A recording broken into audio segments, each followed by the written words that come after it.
주께서 이르시되 나는 내가 택한 자와 언약을 맺으며 내 종 다윗에게 맹세하기를 내가 내 자손을 영원히 견고히 하며 내 왕위를 대대에 세우리라 하셨나이다.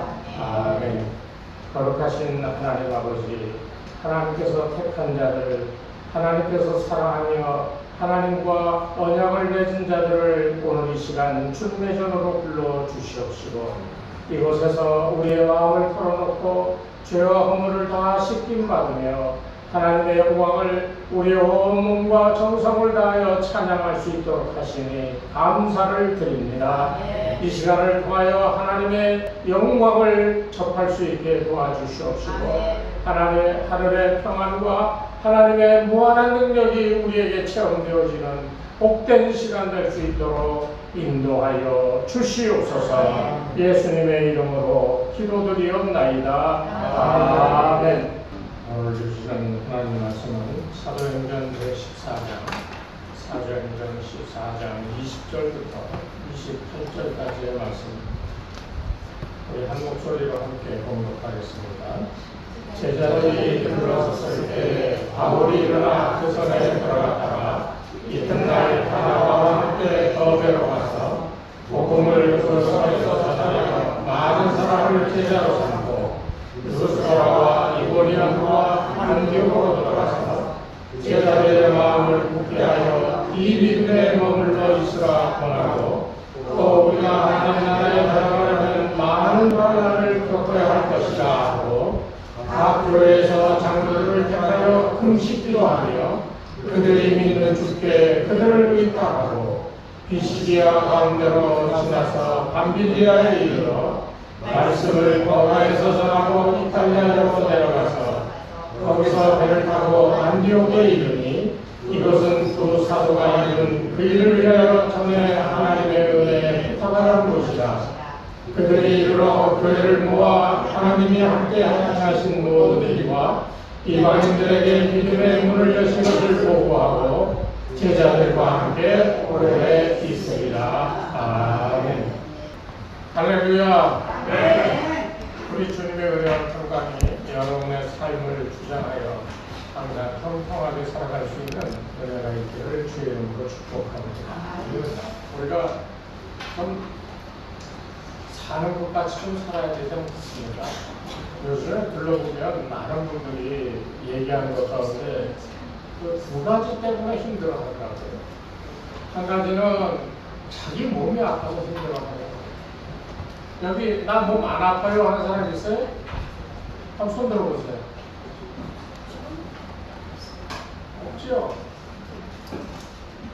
다 몸이 어디부터 조금씩 아프고 그것 때문에 참 뭘 하다가도 그냥 아이고 소리를 낼 수밖에 없는 그런 때가 우리가 살아가는 때가 아닌가 하는 생각이 듭니다. 또 두 번째 요소는 뭔가 좀 넉넉해야 되는데 이 경제적으로 이 돈이 안 벌리니까 뭐가 하는 그 모든 일들이 잘 안 되니까 고통을 받는 거예요. 그래서 뭐 어떤 분도 얘기했죠. 아유 그 아저씨 꼭 됐어야 되는데 안 돼가지고 이렇게 힘들어요. 그게 좀 됐으면 좋겠는데 아유 어떻게 될지 몰라서 걱정이에요. 이게 다 공통된 우리들의 생각이죠. 이런 두 가지 이런 어려운 가운데에서 우리가 그것들을 어떻게 하면 지혜롭게 잘 극복해 갈 수 있을까? 이것은 본인이 혼자서 은혜 받고 본인이 해결해야 될 문제이기는 하지만 그러나 우리가 공동체 안에서 이것을 지혜롭게 극복할 수 있는 이 방법을 배우는 것도 또한 중요하다는 것을 알아야 됩니다. 오늘 이 성경에 우리가 읽은 말씀 우리가 보았듯이 여기 우리가 보는 내용들은 사도 바울과 이 바나바가 이 여러 곳을 다니면서 복음을 전했다는 것이 이제 주요한 내용입니다. 그런데 오늘 이 이야기를 우리가 가만히 내면을 살펴보면 이 사도 바울과 바나바의 이 같은 행적은 오늘 우리에게도 그대로 적용이 되어질 수밖에 없는 부분들이라고 하는 것을 우리가 이해해야 됩니다. 그게 뭐냐? 영어로는 커미트먼트라고 해요. 언약, 약속. 무슨 약속입니까? 사도 바울과 바나바는 무슨 약속과 무슨 언약을 했길래 이렇게 죽어라 하고 다니면서 복음을 전했냐는 거예요. 여기 우리가 읽지는 않았습니다만 바로 그 전 19절 말씀에 보면 유대인들이 안디옥과 이고니온에서 와서 무리를 충동하니 그들이 돌로 바울을 쳐서 죽은 줄로 알고 시외에 끌어 내치니라 그랬어요. 바울은 복음을 전하다가 돌에 맞아가지고요 다 죽게 됐어요. 내쳐졌어요. 아 이거 죽었구나 하고 성 밖에 우리 식으로 얘기하면 옛날에 여러분 이 태교로에서 쭉 나가다 보면 이 시구문이라고 있죠. 아시나요? 좋은 얘기는 광희문. 그게 옛날에 사람 죽으면 다 나갔다가 버리는 그런 이 문이었어요.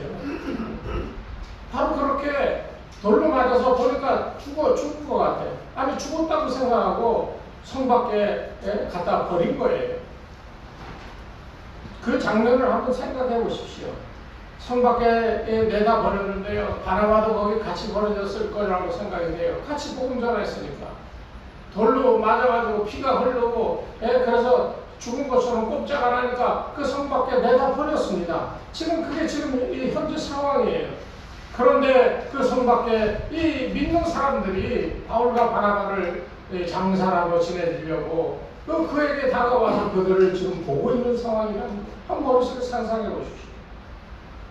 아 우리에게 복음을 전했던 바울 선생과 바나바가 돌에 맞아 죽었구나. 우리가 이들을 잘 장사라도 지내줘야지 하고 그 앞에 나와 그들을 둘러싸고 섰는데 혹시 그들을 위하여 기도했는지도 모르죠. 그런데 그 순간에 이 사람들이 살아서 일어났다는 거예요. 이게 지금 오늘 이 본문에 시작하는 이 상황입니다. 여러분 이게 무엇을 의미할까요? 제가 언젠가도 몇 차례 계속 얘기했지만 내가 해야 될 일들이 있는 한 나는 건강하고 뭐 어디가 아프고 뭐 그렇다 할지라도 나는 아무 문제가 없을 것이다 라고 얘기했잖아요. 리빙스톤이라고 하는 그 선교사가요 뭐라고 얘기했냐면 그 오지인 아프리카 가서 그 모진 고통과 고난을 당하면서 선교를 하는 동안에 딱 한마디 하는 유명한 말이 있어. 사명이 있는 한 어떻게 해요? 죽지 않는다. 여러분 좀 무릎 아프고 허리 아프고 뭐 온몸 삐걱대고 아프죠? 당연한 거예요. 나이 들었으니까 아픈 거예요. 네? 50년, 60년, 70년, 80년 뭐 이 기계를 썼는데 고장 안 나는 게 그게 이상한 거죠. 고장 나는 게 맞아요. 그런데요 여러분 그런 가운데서도 여러분 마음속에 내게 분명한 사명이 다시 말하면 그리스도 예수와 맺은 언약이 내 가슴속에 딱 살아있으면요 몸이 삐걱거리고 아파도요 돌에 맞아 죽었다가도 살아날 수 있는 놀라운 은혜가 있음을 믿으시길 바랍니다. 아멘. 그것을 극복하는 거예요. 아멘. 그리고 또 이 성경에 보면 그 돌에 맞아 다 죽었던 사람이 벌떡 일어났는데요 이 사람들이 20절에 그랬어요. 제자들이 둘러섰을 때 바울이 일어나 그 성에 들어갔다가 그 이튿날에 바나바와 함께 더베로 가고 사람들이 제자들이 둘러섰는데 일어났어요. 그리고 자기들을 돌로 친 그 성에 다시 들어갔어. 그랬다가 거기서 하룻밤을 유하고 바나바와 함께 더베라고 하는 곳으로 갔어요. 무엇하러 갔어요? 21절에 보면 복음을 그 성에 전하려고 갔어요. 여러분 생각해 보십시오. 돌에 맞아 다 죽었다가 겨우겨우 살아났는데 하룻밤 쉬고 나서 복음 전하겠다고 다시 먼 곳으로 지금 가고 있는 거예요. 아니 나이도 많았을 텐데 제자들이 만류하지 않았겠습니까? 며칠 좀 쉬었다가 상처가 좀 낫고 기력이 회복이 되면 그때 가십시오. 그렇게 얘기하지 않았겠어요? 우리 입장에서는 당연히 그렇게 했죠. 그래서 좋은 약재를 가져다가 상처를 쌓아가려고 그 낫기를 위해서 모든 정성을 다 기울였을 겁니다. 그런데 그렇게 하지 않고 모세는 그냥 바울은 하룻밤 자고 나서 갔다는 거예요. 여기에 이제 모세를 우리가 한번 생각해 봐야 되는데요. 참 하나님의 섭리는 얼마나 그렇게 적절한가. 모세가요 이 사명을 받을 때가 몇 살이었습니까? 너 가서 내 백성을 저 애굽에서부터 구해내라 했을 때 그 명령 받았던 때가 몇 살이에요? 큰일 났네. 퀴즈. 1번 40살, 2번 80살, 3번 120살. 몇 번? 네? 몇 살? 몇 번? 몇 번? 1번, 2번, 3번. 이쪽에 전부 다 몇 번? 2번. 예? 2번 맞아요? 확실해요? 이쪽은요? 1번. 1번? 이쪽은요? 3번. 3번. 야, 우리 교회는 다양성과 함께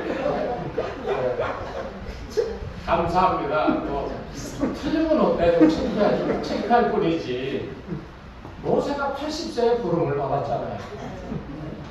40세에 도망쳐가지고 40년 동안 광야에서 목동으로 타고 자존심 다 죽이고 일국의 왕자 신분에서 위대한 군사령관으로 자기 한마디면 온 제국이 움찔움찔하던 그런 높은 자리에 있다가 도망쳐가지고 40년을 목동으로 살았어요. 그래서 80살이 됐어. 여기 80살 되신 분, 우리 김길자 원사님 62세? 네, 62세. 80이 되어지면요, 요즘에 뭐 약이 좋고 뭐 치료도 잘하기 때문에 80분을 충분히 살고 90대까지도 뭐 충분히 산다고 해요. 요번에 윤석열 대통령 부친 되신 그 교수님도 92세에 돌아가셨다고 하는데 92세에 돌아갔어도요 아프셨다고 그러잖아요. 마지막에 다 아파요. 몸이 여기저기가 아프고 이 현대의학으로도 어떻게 할 수 없는 그 고통스러움 속에 앓다가 그러고 돌아가시는 거예요. 아무리 좋아진 현대의학이라 할지라도 80세가 되면요 안 아픈 데가 없습니다. 제일 처음에 아픈 데가 어디요? 관절이 아파요. 관절이. 소위 말해서 많이 쓰다 보면 퇴행성 관절염이라고 하는 게 이 손가락 마디에도, 저도 이 손가락이 좀 끝에 아파요. 무릎도 아파요. 발목도 아파요. 안 아픈 데가 어디 있어요? 아침에 일어나면 아이 기분 좋다고 일어나시는 분 여기 한 분이라도 있어요? 아, 몇 분은 있네. 이게 우리 살아가는 인생의 과정 속에 우리도 모르게 그렇다라고 인정할 수밖에 없는 부분이에요. 더군다나 80세 여러분 장담할 수 없는 아까 오늘 권사님 어머님 얘기하시는데 82세인가요? 80세인가요? 멀쩡하다는데 자고 일어나니까 확 치매가 오셔가지고 뭐 굉장히 힘들었다라고 하는 얘기를 하셨어요. 저희 어머님은 뭐 치매가 조금 있었지만 심각하지는 않았는데 그래도 94, 5세에 오셔가지고 나중에는 도무지 인지 능력이 없고 그래서 우리 시설로 모셨지만은 아주 뭐 얼마나 힘들었는지 몰랐고 한순간에 자식도 못 알아보고 자기가 무슨 말을 하는지 무슨 얘기를 듣는지조차도 모르는 이런 상황이 닥치니까요. 솔직히 얘기하면 이게 사는 것인가 하는 회의도 들더라고요. 여러분들도 아마 이제 살아가면서 그런 경우를 경험할 텐데 그때 여러분 다른 건 다 잊어먹어도요. 머릿속에 꼭 기억하십시오. 내가 그리스도와 맺은 언약이 있다. 그 언약이 나에게 명령하시는 대로 내가 그 사명을 다하는 그때까지 그 사명을 감당하는 순간은 하나님께서 나를 지켜주신다라고 하는 이런 믿음을 갖고 이기시길 바랍니다. 이게 참 중요한 거예요. 모세가 그랬거든요. 모세가 이 성경 민수기 12장 3절에 보면 모세는 온유함이 지면의 모든 사람보다 승하다라고 그랬어요. 그러니까 모든 사람보다 온유하다라고 그렇게 표현했어요. 저는 이 말씀을 보면서 야 모세가 참 겸손하고 좋은 사람이구나 이렇게 생각했는데 젊었을 때를 생각하면 모세가 그런 사람 아니었거든요. 생각해보세요. 커다란 제국의 왕자입니다. 군 모든 것을 통과하는 이 사령관이에요. 자기 한마디에 그 모든 애굽의 군대가 자기 말 따라 움직이고요. 그러니 얼마나 오만합니까? 자기는 아니라 그래도 그 모든 것을 감당할 수 있는 어떤 굳건함과 강인함과 그것이 도를 지나쳐서 교만함까지도 가지고 있었을 그런 40대 전의 모세였어요. 그런데 성경은 모세가 온 세상 사람보다 유순하다, 온유하다라고 얘기했어요. 이 말이 무슨 뜻이었겠어요? 80세가 됐을 때 모세를 표현하는 것이다라고 저는 그렇게 생각해요. 80세가 됐는데 뭘 힘을 자랑하겠습니까? 자기가 겸손하려고 해서가 아니라 80세가 되면 그냥 겨우겨우 오늘 살아가는 이 삶이 감사하고 만족스럽고 아프지 않으면 너무너무 감사하게 살아가는 그런 때를 맞이한 게 바로 모세 80세라는 거예요. 그리고 모세가 120세에 죽었어요. 어떤 사람들은 그렇게 얘기합니다. 모세가 끝까지 사명을 감당하지 못했다. 이 애굽에서 탈출하여 해방시킨 민족을 저 가나안 땅에 데리고 가라고 했으니까 모세가 이 백성을 데리고 가나안 땅에 들어가도록 끝까지 했어야 되는데 가나안에 못 들어갔으니 자기 사명을 감당하지 못했다. 이렇게 얘기하는 사람들이 있습니다. 그런데요, 120세 성경은 그런저런 얘기가 없지만요, 120세가 돼도 모세에게는 힘도 있고 하나님의 명령을 수행할 수 있는 능력도 있다고 성경은 기록하고 있습니다. 눈이 빛났고요, 얼굴에 빛이 비춰지고요, 하나님의 능력을 덧입은 그런 모습으로 120세까지 이 이스라엘 백성들을 인도하였던 것을 우리가 봅니다. 그런데 120세가 됐어요. 기력이 떨어집니다. 뭔가를 하려고 욕심을 내도 할 수 있는 마음의 여유나 이 능력이 없는 때가 됐다는 거예요. 그래서 모세는 하나님께서 야 내가 내 말을 듣지 않고 바위를 쳐서 물을 내게 했으니 너는 못 들어가. 그러니까 모세가 그 얘기를 듣고 수긍하는 겁니다. 이제 이 강을 건너 보이는 땅 눈으로 지금 보면서 많은 이스라엘 사람들을 거느리고 신명기를 통하여서 우리 조상이 어땠고 우리가 어떻게 살았고 너희는 들어가서 어떻게 해야 될지 살리기를 쫙 합니다. 그러면서 마지막에 느보산으로 올라가는 거예요. 왜? 하나님의 말씀이 그러하기에 수긍하는 겁니다. 하나님의 뜻이 그리하시기를 원하신다면 그렇게 하십시오. 왜? 힘도 없습니다. 저항하고 반항할 힘도 없고요. 그저 하나님 말씀에 따라 할 수밖에 없는 그 때가 되었다는 거예요. 여러분, 모세의 사명은 거기까지였어요. 그래서 거기서 죽은 겁니다. 그 다음은 여호수아가 그것을 물려받아 여호수아의 사명은 이스라엘 백성을 데리고 가나안 땅에 들어가 그 땅을 차지하는 것이 여호수아의 몫이었다는 거예요. 여러분, 우리가 꼭 성경대로 생각해야 될 한 가지가 있는데요. 로마서 12장 3절에 그랬습니다. 마땅히 생각할 그 이상의 것을 품지 말고 오직 하나님께서 각 사람에게 나누어 주신 믿음의 분량대로 지혜롭게 생각하라. 모든 삶의 불행은요, 자기 속된 말로 얘기하면 자기 주제를 모르기 때문이에요. 자기 분수를 모르기 때문이에요. 교회 안에서 일어나는 분쟁의 거의 100%가 바로 이것 때문입니다. 자기 존재가 어떠한지도 모르면서 사람들 앞에서 큰 소리 치기 때문에 그런 거예요. 주의 몸된 교회 안에 다른 사람을 압도하는 능력과 어떤 이 힘을 가지고 다른 사람을 내리눌러 자기의 힘대로 권세대로 자기 뜻대로 행할 수 있게 만들어 세운 사람은 한 사람도 없음을 아셔야 돼요. 왜냐하면 우리는 지체이기 때문에, 각각의 기능이 다르기 때문에 하나님이 그렇게 역사하여 이 공동체를 세우신 거예요. 그래서 하나가 되어 내 능력과 저 사람의 능력과 또 저 사람의 능력이 맞물려서 무언가를 만들어내는 이런 시스템으로 공동체를 하나님이 만들어 주셨기 때문에 우리는 지나친 욕심이나 자기의 분수를 넘는 생각이나 믿음의 생각이 아닌 세상의 생각으로 행하는 모든 것을 경계하고 오로지 그리스도의 은사, 이게 뭡니까? 내가 그리스도와 맺은 언약이에요. 바울과 바나바가 도래마다 다 죽었다가도 살아나서 다음날 바로 복음을 전하려고 더베로 갔던 이유가 바로 이거예요. 이게 내 사명이니까. 아니 도래만 여기 깨지고 뭐 여기 옆구리 터지고 뭐 안 아프겠어요? 쑤시죠. 그런데도 일어나서 갔다는 것은 무엇을 얘기합니까?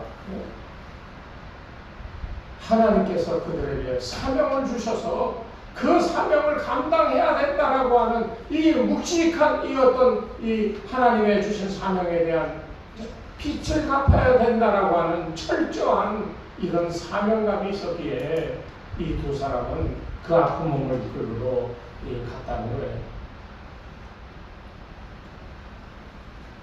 저는 이 사람들의 이 같은 모습을 보면서 우리는 생각하고자 하는 한 가지가 있어요. 여러분들은 얼마나 그리스도가 여러분 스스로 맺은 언약에 대하여 생각하십니까? 언약이라니까 뭐 특별하게 뭐 요거야 저거야 하고 이렇게 맺은 언약으로 생각하시는데요. 그리스도와 우리 그리스도인들이 맺은 언약은 다른 거 없어요. 이것은 피의 언약입니다. 예수의 피로 씻겼다라고 하는 이 절대적인 전제를 가지고 그것에 대하여 고맙잖아요. 죄 때문에 더럽기 때문에 지옥에 갈 수밖에 없는 우리인데 그 모든 죄를 씻어주었기에 고맙잖아요. 감사하잖아요. 그렇기 때문에 감사함으로 주께 메어 다닐 때 주님이 너는 나를 위하여 이 일을 나 대신 행하라고 주님이 우리에게 주신다는 거예요. 이게 그분과 내가 맺은 이 언약이에요. 그 언약을 모르고 살아가는 그리스도인들은 참으로 불쌍한 사람들입니다. 여러분들은 주님과 이 관계 속에서 죄사함에 대한 확신이 있습니까? 어떠세요, 여러분?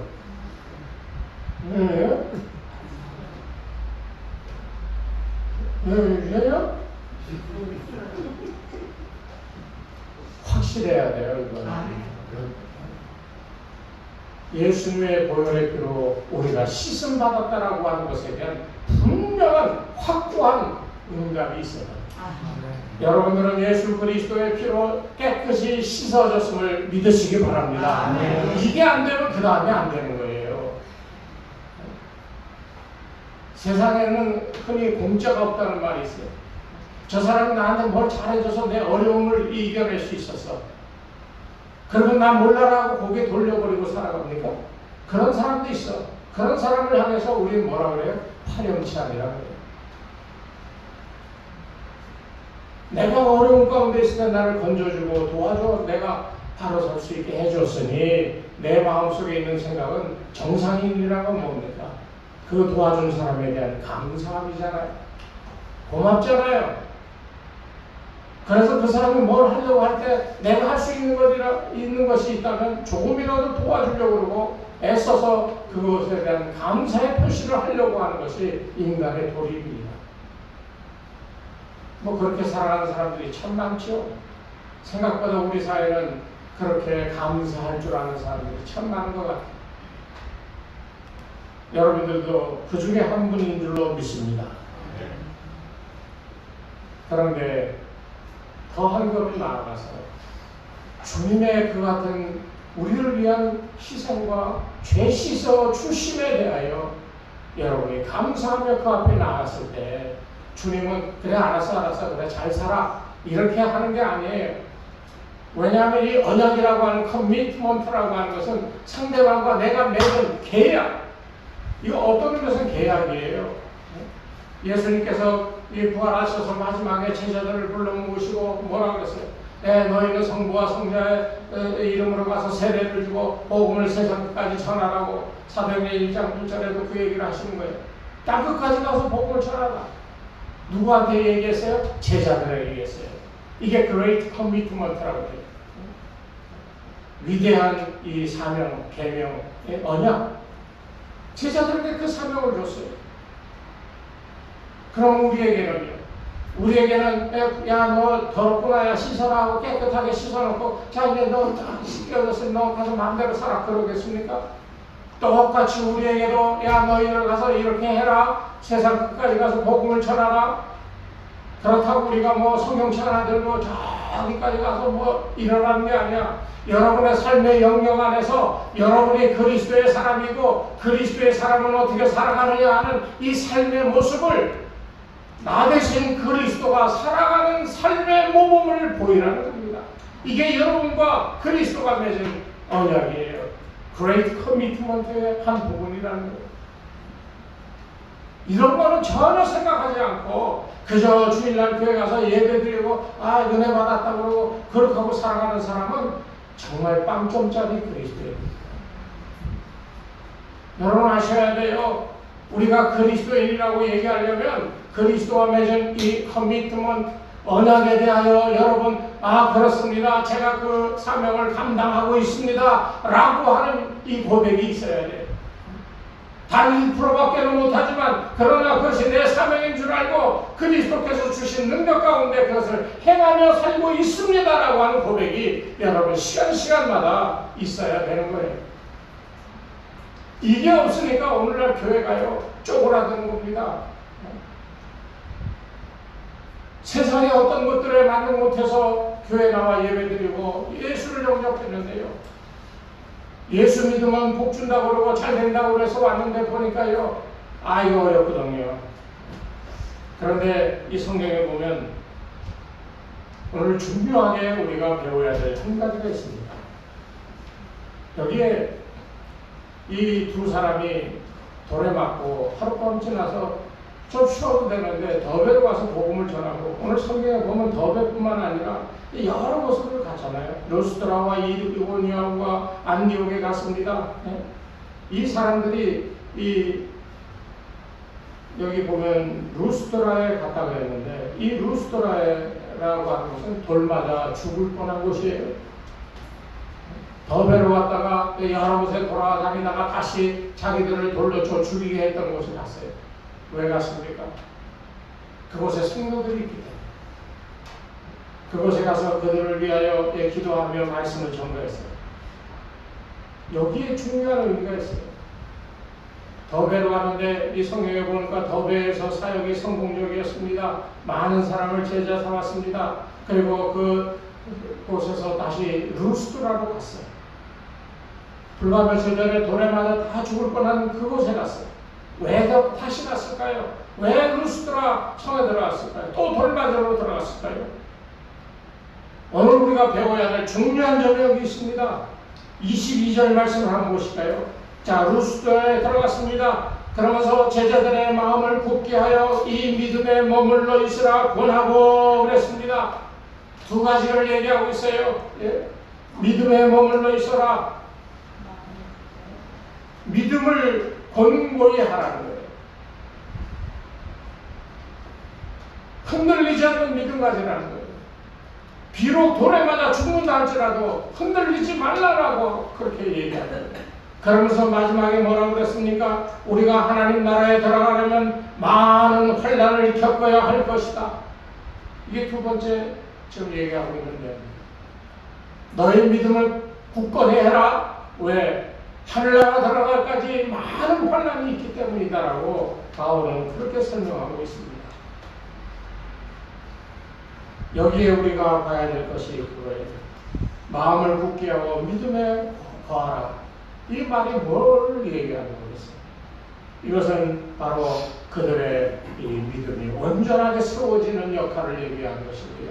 그리고 그것이 온전하게 힘을 받아 그것을 끝까지 견제할 수 있도록 격려하는 이 일을 이 성경은 우리에게 보여주고 있는 거예요. 그래서 저는 이것을 그렇게 얘기하고 있어요. 세우고 격려하는 사역. 교회에서 성도들 간에 우리가 피차 행해야 될 것은 서로 세워주는 거예요. 세워주고 그 일을 잘할 수 있도록 격려해주고 그 일이 성공적으로 되어질 수 있도록 협력하는 것이 이게 교회 안에 우리가 행해야 될 일이에요. 새신자가 왔어요. 새신자가 오면요, 제가 정말 그 마음속에 아프게 생각하는 부분이 있어요. 우리 예전에 새신자가 왔어. 처음에 열심히야. 그런데 몇 사람이 붙어서 수근수근거리고 목사가 어떻고 권사가 어떻고 전집사가 어떻고 그래서 그 사람이 떨어져 나갔어요. 내가 그 얘기 들으면서 정말 속상해가지고 인간적으로 가서 근데 쥐어받고 싶었어요. 왜 그런 일을 합니까? 한 사람 예수 믿어 하나님 나라 백성 삼아도 모자랄 판에 제발로 믿겠다고 왔는데 왜 그 사람을 그렇게 다시는 예수 믿지 못하도록 그렇게 만들어버리냐. 그런 경우가 한두 번이었습니까? 여러분 앞으로 꼭 기억하십시오. 내 입에서 나가는 말이 다른 사람을 굳건하게 하고 믿음으로 세우는 일이 아니라면 입을 다무십시오. 하나님 앞에 큰 죄입니다. 지금까지 내 입을 통하여 교회를 욕하고 성도들을 힘들게 하고 하였던 일이 있다고 한다면 회개하세요. 깨끗하게 씻어버리세요. 그리고 다른 사람을 굳건하게 믿음으로 세워주고 계속하여 믿음 안에 살아갈 수 있도록 격려하는 이 일을 위해서 앞으로 남은 삶을 살아가시길 바랍니다. 믿습니까? 이게 우리 역할이어야 돼요. 오늘 사회가 이렇게 혼란하고 온갖 거짓과 싸움이 난무하는 가운데 교회가 진실스럽게 그들을 향하여 권위 있는 말을 던질 줄 알아야 되는데 교회가 뭐합니까? 니네가 옳다, 니네가 틀렸다라고 하라는 얘기가 아니에요. 분명히 어느 쪽이 옳고 어느 쪽이 틀린 그런 경우겠지요. 둘 중에 하나니까. 그러나 어느 쪽이 옳다라고 하는 것 자체가 옳은 게 아니야. 왜 세상은 그런 것이니까. 돌고 도는 거예요.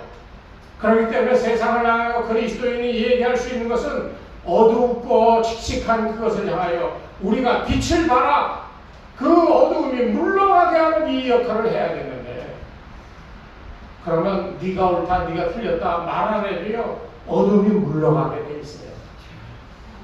그런데 우리는 지금 안에서 골마 썩어져 가고 있잖아요. 교인이 1000명, 2000명이 되면 뭐합니까?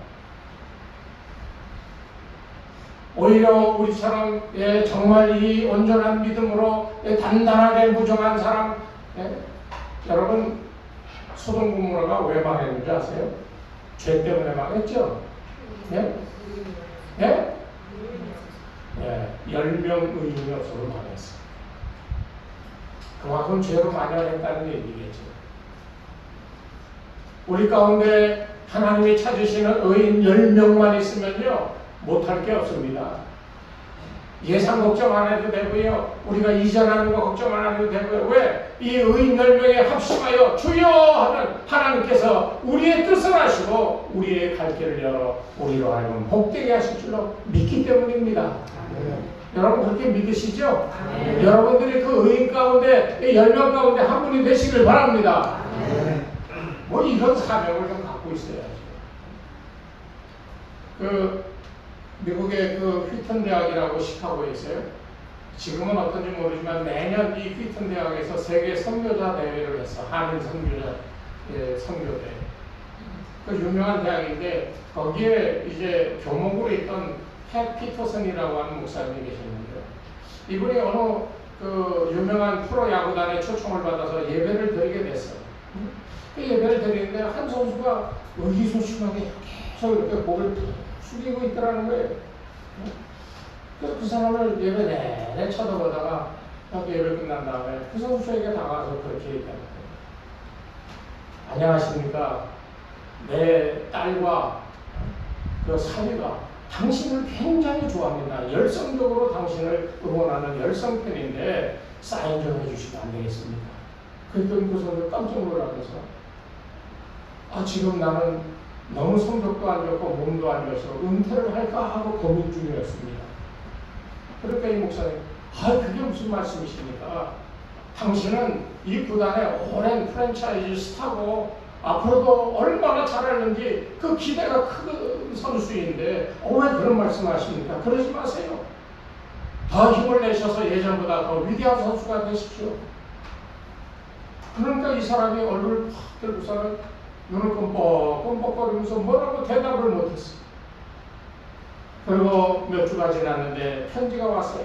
그 선수가 보낸 편지에 목사님 말씀대로 계속해서 이 구단을 빛낼 선수로 열심히 하겠습니다. 그리고 이후에 그 선수는 정말 훌륭한 성적을 거뒀다고 해요. 은퇴하려고 다 포기한 사람에게 말 한마디 따뜻하게 위로하고 격려했더니 이 사람의 인생이 바뀌어지는 하나의 예화라는 거예요.